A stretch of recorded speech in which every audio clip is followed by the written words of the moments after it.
एक छोटा सा गांव था जहां रोहन नाम का एक लड़का रहता था। रोहन बहुत जिज्ञासु और साहसी था। एक दिन उसे अपनी दादी के पुराने घर की अटारी में एक अजीब सा दर्पण मिला। यह दर्पण साधारण नहीं था। उसकी सतह पर एक हल्की सी चमक थी, जैसे उसके अंदर कोई रहस्य हो। जब रोहन ने दर्पण को छुआ तो उसकी उंगलियों पर एक गर्म सनसनी हुई और अचानक दर्पण की सतह घूमने लगी, जैसे पानी में रंग मिल रहे हों। रोहन ने डर के मारे अपना हाथ पीछे खींच लिया, लेकिन उसकी जिज्ञासा उसके डर से कहीं ज्यादा थी। अगले दिन रोहन ने हिम्मत करके फिर से दर्पण को छुआ। इस बार उसने अपनी आंखें बंद रखी। जब उसने आंखें खोली तो वो हैरान रह गया।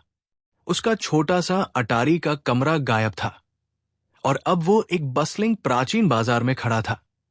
लोग धोती कुर्ता में थे, गाड़ियां चल रही थी और हर तरफ से विभिन्न भाषाओं की आवाजें आ रही थी।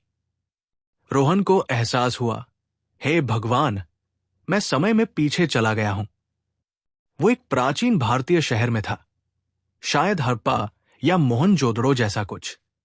उसने देखा कि लोग मिट्टी के बर्तन बना रहे थे और महिलाएं रंगीन साड़ियों में गहने पहनकर घूम रही थी। रोहन मंत्रमुग्ध हो गया। उसने घंटों उनके जीवन को देखा, उनकी संस्कृति के बारे में सीखा, बिना किसी के उसे नोटिस किए। ऐसा लग रहा था कि वो एक भूत है, उनके लिए अदृश्य। शाम होने लगी तो रोहन को अपने घर की याद आई। उसने दर्पण को फिर से छुआ और एक रोशनी के बाद वो वापस अपनी अटारी में था। सब कुछ सामान्य था, जैसे कुछ हुआ ही न हो। लेकिन उसके दिमाग में प्राचीन शहर की तस्वीरें कौंध रही थी। रोहन ने इस जादुई दर्पण को अपना रहस्य रखा। हर सप्ताहांत वो अलग अलग युगों में समय यात्रा करता।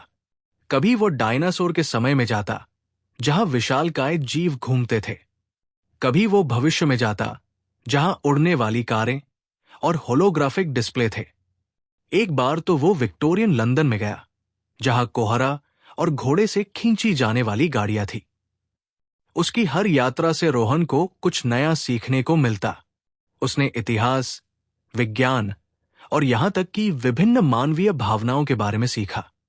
उसने देखा कि समय के साथ दयालुता, साहस और प्रेम जैसे बुनियादी मानवीय मूल्य स्थिर रहे। एक दिन रोहन ने फैसला किया कि वो अब इस दर्पण को साझा करेगा, लेकिन बुद्धिमानी से। उसने अपनी सबसे अच्छी दोस्त प्रिया को बताया। प्रिया भी बहुत उत्साहित हुई और साथ में उन्होंने कई और रोमांचक यात्राएं की। उन्होंने अतीत के रहस्यों का पता लगाया, भविष्य के चमत्कारों को देखा और हमेशा नई कहानियों और दुनिया की गहरी समझ के साथ लौटे। जादुई दर्पण केवल समय यात्रा का एक उपकरण नहीं था, ये एक शिक्षक था, एक मार्गदर्शक था, जो रोहन और प्रिया को विभिन्न दृष्टिकोण देता था। उन्हें एहसास हुआ कि समय यात्रा केवल विभिन्न युगों का दौरा करना नहीं है, बल्कि स्वयं मानवता की यात्रा को समझना है। और इस दर्पण के माध्यम से उनकी समय की यात्रा सीखने और खोज का एक अंतहीन रोमांच बन गई। ऐसी ही और हिंदी मजेदार कहानियां सुनने के लिए हमें सब्सक्राइब करें और बेल आइकॉन प्रेस करना न भूलें।